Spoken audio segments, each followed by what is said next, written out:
Oke, kali ini kita akan bacakan tentang pengukuran pada pengakuan awal. Pada pengakuan awal, entitas mengukur aset dan liabilitas pada biaya historis, kecuali standar ini mensyaratkan pengukuran awal dengan dasar lainnya seperti nilai wajar. Pengukuran selanjutnya, aset keuangan dan liabilitas keuangan. Entitas mengukur aset keuangan dasar dan liabilitas keuangan dasar sebagaimana didefinisikan dalam bab 11 instrumen keuangan dasar. Pada biaya perolehan diamortisasi dikurangi penurunan nilai kecuali untuk investasi dalam saham preferen yang tidak dapat dikonversi dan saham biasa atau saham preferen tanpa opsi jual yang diperdagangkan secara publik atau yang nilai wajarnya dapat diukur secara andal tanpa biaya atau upaya yang berlebihan yang diukur pada nilai wajar dengan perubahan nilai wajar diakui dalam laba rugi. Entitas secara umum mengukur seluruh aset keuangan dan liabilitas keuangan lainnya pada nilai wajar, dengan perubahan dalam nilai wajar diakui dalam laba rugi, kecuali standar ini mensyaratkan atau mengizinkan pengukuran dengan dasar lainnya, seperti biaya perolehan atau biaya perolehan diamortisasi.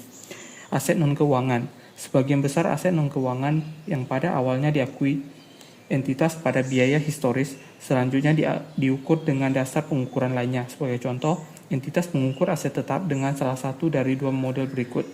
Model biaya, pada mana yang lebih rendah antara biaya perolehan dikurangi akumulasi depresiasi dan akumulasi penurunan nilai dengan jumlah terpulihkan.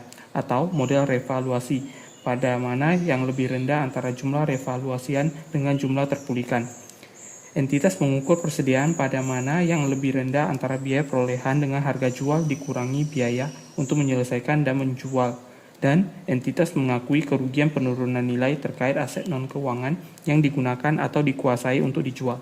Pengukuran aset pada jumlah yang lebih rendah tersebut ditujukan untuk memastikan bahwa suatu aset tidak diukur pada jumlah yang lebih besar dari yang diharapkan entitas untuk dipulihkan dari penjualan atau penggunaan aset tersebut.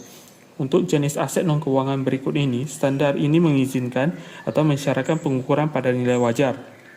Investasi pada entitas asosiasi dan ventura bersama yang diukur oleh entitas pada nilai wajar, properti investasi yang diukur oleh entitas pada nilai wajar, aset agrikultur, aset biologis dan produk agrikultur pada pasca panen yang diukur oleh entitas pada nilai wajar dikurangi estimasi biaya untuk menjual, dan aset tetap yang diukur oleh entitas sesuai dengan model revaluasi.